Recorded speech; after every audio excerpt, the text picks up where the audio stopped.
Alors que la série documentaire de Meghan Markle et le prince Harry, diffusée sur Netflix, fait grand bruit, Kensington Palace a démenti une information donnée dans celle-ci.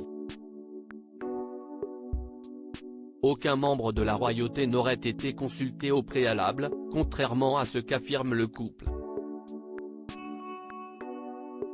Buckingham Palace est en ébullition.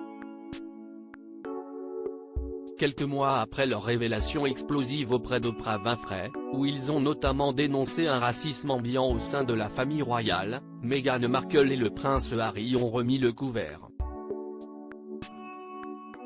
Cette fois-ci, CST sous la forme d'une série documentaire, dont la première partie a été mise en ligne sur Netflix ce jeudi 8 décembre, que les vilains petits canards de la royauté se sont exprimés. La duchesse de Sussex y revient notamment sur son enfance, le début de sa carrière à Hollywood, sa première rencontre ratée avec Kate Middleton et le prince William, ou encore la manière dont elle a été traitée au sein du clan Windsor.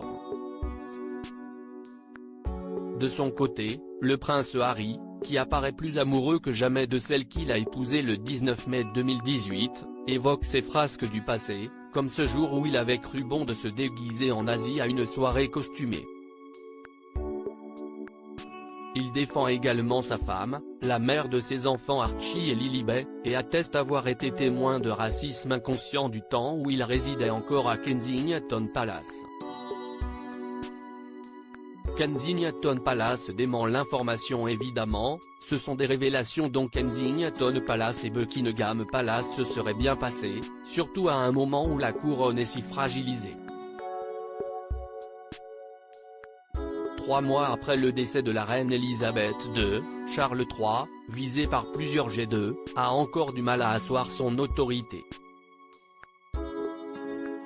Cependant, il est précisé au début du documentaire d'Harry et Meghan que le palais a été consulté au préalable, mais qu'il aurait refusé de s'exprimer.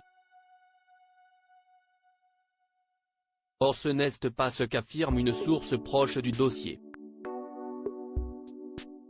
Buckingham Palace, Kensington Palace et les membres de la famille n'avaient pas été approchés pour commenter le contenu de la série, affirme une source dans les colonnes du Daily Mail. Une information confirmée par des responsables en communication de Kensington Palace, qui précise toutefois qu'ils avaient reçu un mail d'une société de production tierce. Interloqués, ils auraient tenté de contacter les Sussex et la plateforme de streaming, en vain. En l'absence de cette vérification, nous n'avons pas été en mesure de fournir de réponse.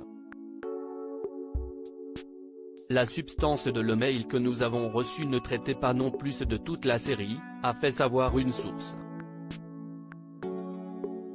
Un mensonge de plus dans le documentaire très controversé des époux Sussex,